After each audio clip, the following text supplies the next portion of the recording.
देखिए 1.3 क्वेश्चन है हमारा, 1.3 का फर्स्ट बच्चों।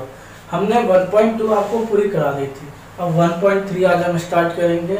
और जो ये 1.3 का जो ये मैं फर्स्ट क्वेश्चन और जो इसका सेकंड क्वेश्चन कराने जा रहा हूँ, मोस्ट इम्पॉर्टेंट क्वेश्चन है ये। आप जो समझदार बच्चे हैं, अगर उन्होंने सैंपल पेपर उठा के देखा होगा या प्रीवियस ईयर के पेपर्स उठा के देखा होगा, तो आपने देखा होगा कि इस टाइप के क्वेश्चंस हर एक सेट में जरूर से जरूर मिल रहे होंगे।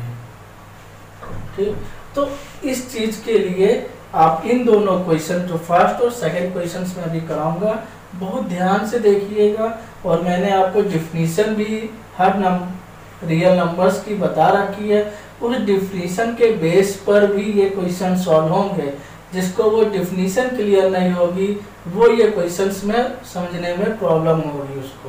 तो जहां पर आपको ना समझ में तुरंत आप हमसे क्वेरी करिएगा। ठीक, तो लेट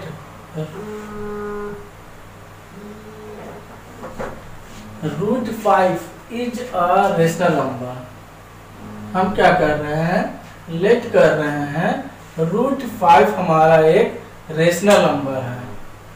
√5 हमारा एक रेशनल नंबर है। ये हमने क्या, हाँ, क्योंकि हमें इरेशनल प्रूफ करना है।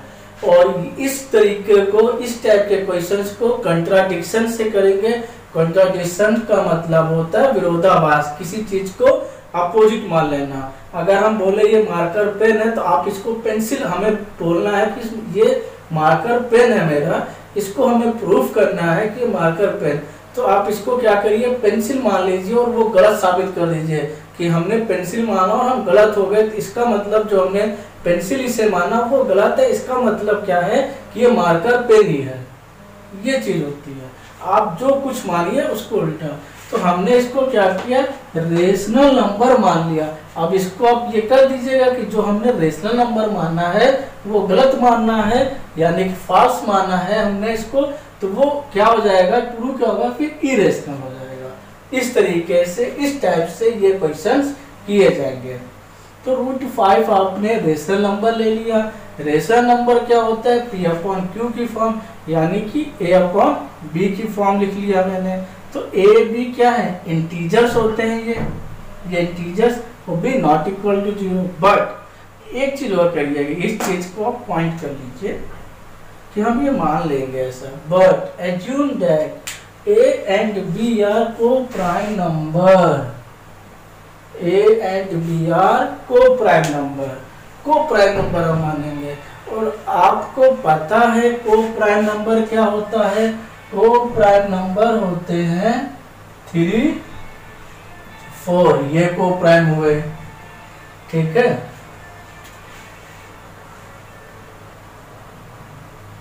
हेलो, हाँ मैम, हाँ मुझे नहीं बच्चे बोलो।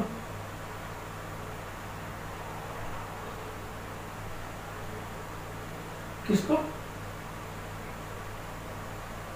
अभी तो नहीं, पहले वो प्रिया आता था ना, प्रिया और ईशांत लोग। हाँ, प्रिया 10th में था और ईशांत था 9th में। हाँ,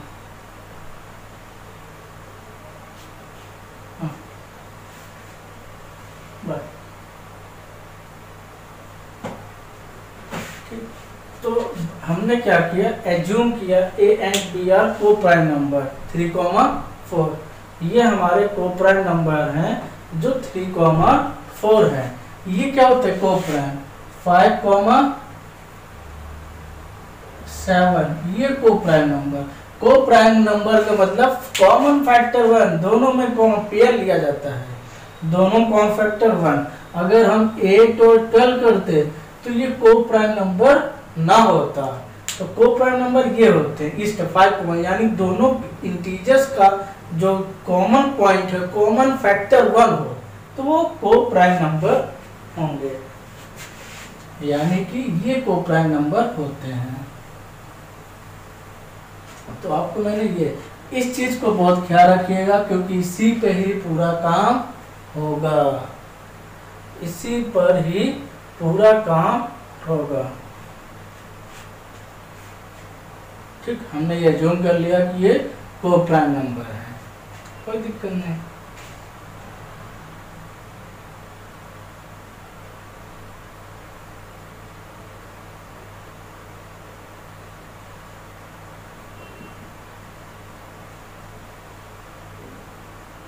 बोथ साइड स्क्वायर, तो ये क्या हो जाएगा 5 A square upon B square. यहाँ पे मैंने क्या किया, टेकिंग बोथ साइड स्क्वायर।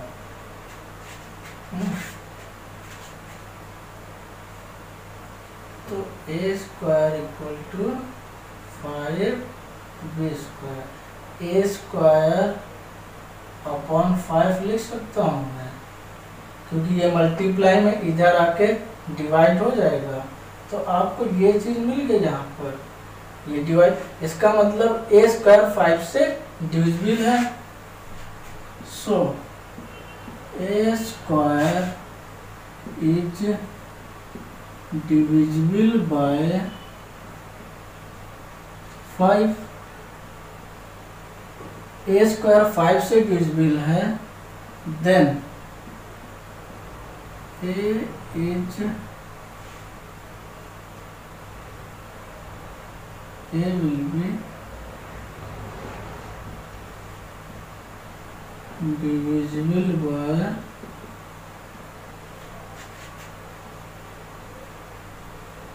अगर a स्क्वायर 5 से डिविजिबल है तो a भी तो 5 से डिविजिबल होगा। कैसे दिखाऊं? अगर मैं ये बोलूं 25 अपॉन 5 कर दूं तो ये क्या हो गया, 5 से डिविजिबल है, और 5 अपॉन 5 कर दूं तो भी तो डिविजिबल है, यानी ए स्क्वायर क्या था 25, तो ए क्या हुआ 5, देखिए डिविजिबल है। अगर हम ए स्क्वायर ले लें 49, तो ए या मान लीजिए 49 और ए ले लें 7, तो क्या ए स्क्वायर 7 से डिविजिबल नहीं होगा, 49 अपॉन 7, तो ए अपॉन 7 ये भी तो 7 से डिविजिबल है। तो इसी तरीके से जब 5 से ए स्क्वायर मतलब 25, अगर 25 है तो 5 से डिविजिबल है, तो ए स्क्वायर 25, तो ए 5 हुआ होगा, तो ए भी तो 5 से डिविजिबल होगा। ये मतलब है यहाँ पे बात समझना। इस चीज की जो लैंग्वेज है मैंने इसको मैथमेटिकल भी आपको समझा दिया approach.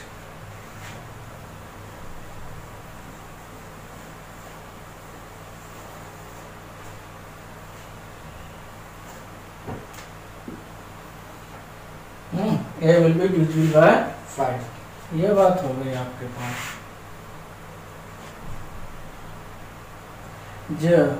So now A 5m where m is integer, m आपका कोई इंटीजर है, ये हमने मान लिया equal to 5m where m is any integer, ये चीज हो गई। क्योंकि जब a 5 से डिविजिबल है मतलब 5 का मल्टीपल होगा डिविजिबल का मतलब। इस वैल्यू को यहाँ पे पुट कर दीजिए,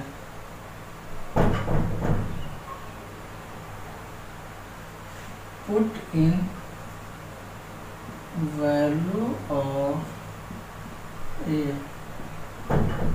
पुट इन इक्वेशन a की वैल्यू को इक्वेशन 1 में पुट करिए, तो क्या मिलेगा a square upon 5 equal to B square. a square की वैल्यू 5m का square upon 5 equal to B square, ये रफ कर दे रहा हूँ मैं।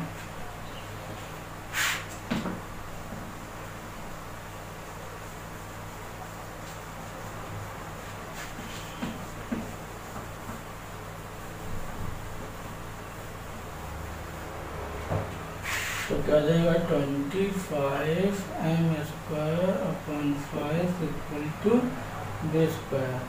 5m² equal to b²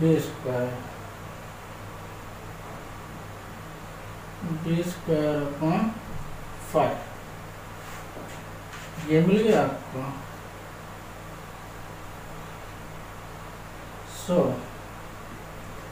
b² same काम वैसे ही होगा, ये भी b² divisible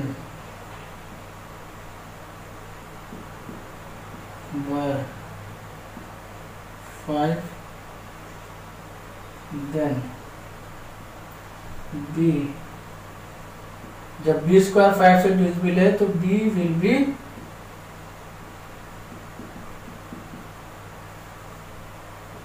divisible by,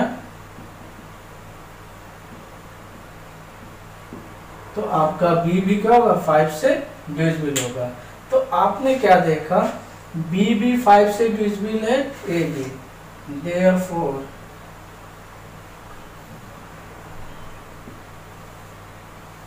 a and b is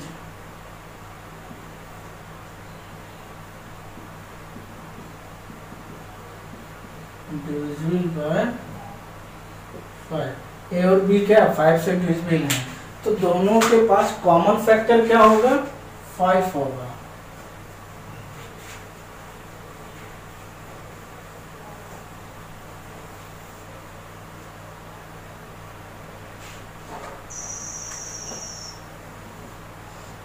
So A and B have common factor, we have as common factor 5। Common factor क्या मिला आपको 5 मिल गया, और 1 के अलावा कोई कॉमन फैक्टर मिल जाए तो कोप्राइम नंबर नहीं है। Therefore A and B is not co-prime number. तो इसका मतलब क्या हुआ कि A और B क्या है, ये को-प्राइम नंबर नहीं होंगे, क्योंकि क्या हुआ है आपने इनको को-प्राइम नंबर माना था। को-प्राइम नंबर के पास कॉमन फैक्टर क्या होता है 1, और यहाँ पर कॉमन फैक्टर क्या हो जा रहा है 5। तो इसका मतलब ये क्या होंगे को-प्राइम नंबर नहीं। जब को-प्राइम नंबर नहीं तो इसको हम a/b की फॉर्म में नहीं लिख सकते हैं, ठीक।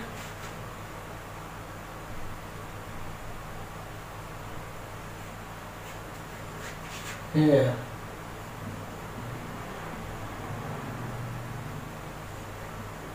√5 cannot be expressed as a/b। √5 cannot be expressed as ये चीज लैंग्वेज जो मैं लिख रहा हूँ ऐसे लिखिएगा। तो ये आपने चाहे कॉन्ट्राडिक्ट लिख लिया है, a and b is not co-prime number। Here √5 cannot be expressed as a/b। So √a/b, it means √5 is not rational number। तो ये क्या हो गए रेशनल नंबर नहीं। इसका मतलब क्या हुआ √5 रेशनल नंबर नहीं है। इट मीन्स क्योंकि a/b फॉर्म नहीं निकले तो रेशनल नंबर नहीं है। सो √5 इज इरेशनल नंबर। हमने क्या माना था को-प्राइम नंबर, तो ये को-प्राइम नंबर है ही नहीं। इसका मतलब इसको a/b फॉर्म में लिख ही नहीं सकते। a/b फॉर्म नहीं थी यानी कि रेशनल नंबर नहीं। जब रेशनल नंबर नहीं थी ये √5 क्या हुआ इरेशनल नंबर। ये आपका प्रूफ होता है।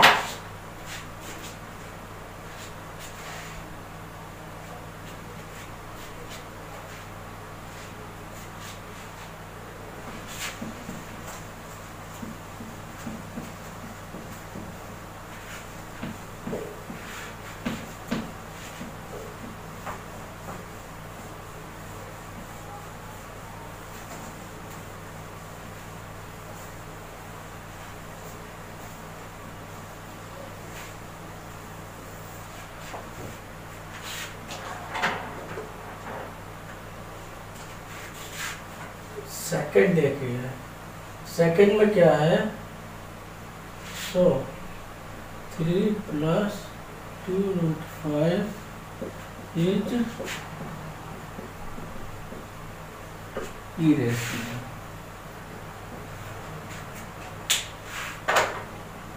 3 + 2√5 क्या आपके पास इरेशनल नंबर है।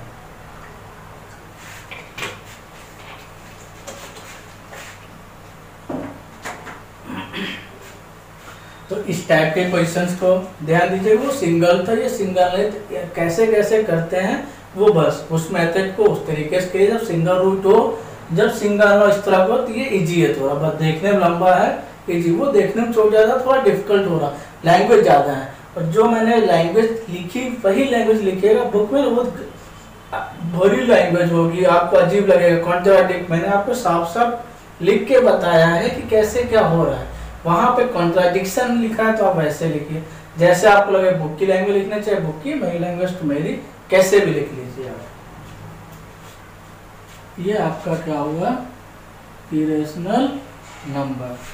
ठीक बच्चों, तो इसके लिए क्या करते हैं, वही काम करिए यहाँ पर भी। पहले आप इसको रेशनल नंबर मान लीजिए, ले 3 + 2√5 = a/b, यानी कि ये क्या है रेशनल नंबर है।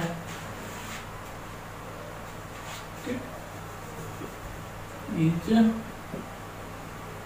Rational number.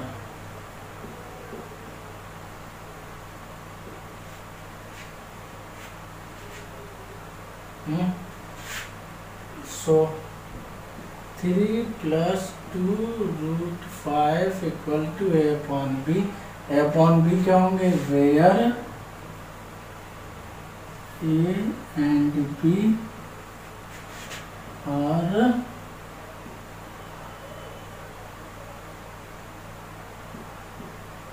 integers। 3 + 2√5 is rational number, so 3 + 2√5 = a/b क्या होगा, रेशनल नंबर की फॉर्म लिख सकते हैं, ए बी इंटीजर्स होते हैं। ये हमने लिख लिया। अब इसको देखिए कैसे सॉल्व किया जा रहा है। आप सिंगल रूट, जो रूट वाला एक तरफ रखिएगा, बाकी एक तरफ कर लीजिएगा। तो 2√5 हम ऐसे रखते हैं, a/b -3 लिख देते हैं।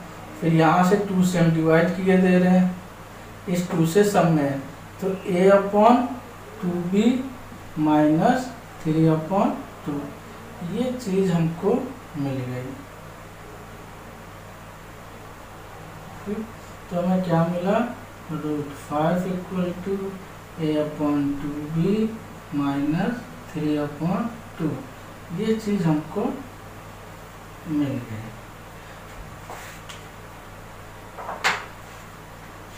ठीक, अब देखिए ए बी इंटीजर है, तो इसका मतलब ये क्या होगा, रेशनल नंबर होगा।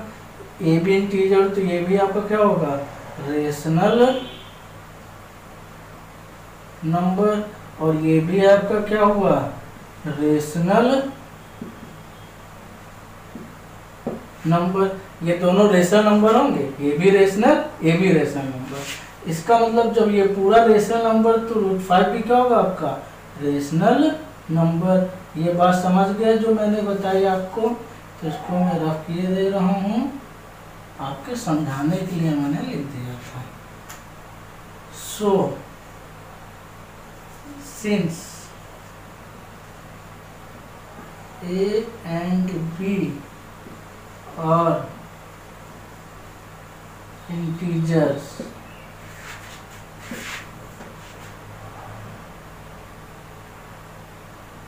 and 3/2 and 3 and 2 also integer, so √5 is rational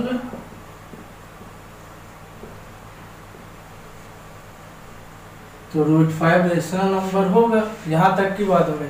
लेकिन अब आप जो बुक में आपकी है वो लैंग्वेज लिखिएगा, क्या है, this is contradict that √5 is rational number, this is contradict that root 5 is irrational number.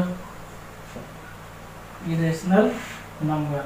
Our assumption is rational is false. So our assumption is, इसको हम ऊपर लिखते हैं तो साफ सुथरा लगेगा, ठीक है। तो ये चीज हो गई, यहाँ से मिला ये आपके रेशनल नंबर, क्योंकि इंटीजर इंटीजर रेशनल नंबर, 3 और 2 भी इंटीजर तो रेशनल, ये दोनों रेशनल तो पूरा होल ही क्या हुआ रेशनल नंबर, ये रेशनल नंबर तो रूट 5 भी क्या होगा रेशनल नंबर। बट रियल में क्या होता है root 5 irrational number. So real में तो रूट 5 क्या होता है इरेशनल नंबर, मैंने आपको जब डिफिनीशन लिखाई है तो उसमें बोला है। So our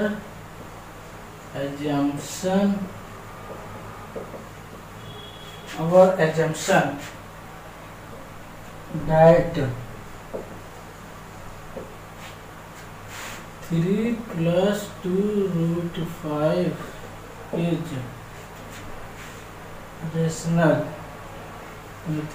Our assumption that 3 plus 2 root 5 rational is false. जो हमारे assumption थी 3 plus root 5 is rational is false, ये क्या हो गई गलत हो गई है। Therefore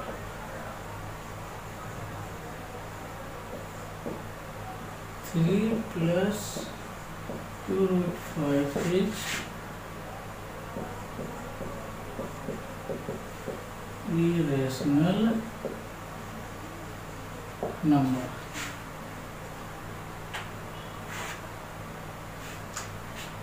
ये रेशनल नंबर लिख लो, 3 plus 2 root 5 rational number is false, ये बात है। तो ये जो लैंग्वेज है आप लैंग्वेज लिखिएगा ऐसे ही, दिस इज क्या root 5 is irrational number, so our assumption that 3 plus 2 root 5 rational number is false. Therefore ये लैंग्वेज नहीं लिखोगे नंबर कट जाएगा। आपका जो कॉन्सेप्ट है मैंने वो बता दिया क्या है, बाकी ये आप बुक से देखिए या इस वाली लैंग्वेज लिखिए, कैसे भी इतनी चीज आप लिखेंगे तो लिखेंगे।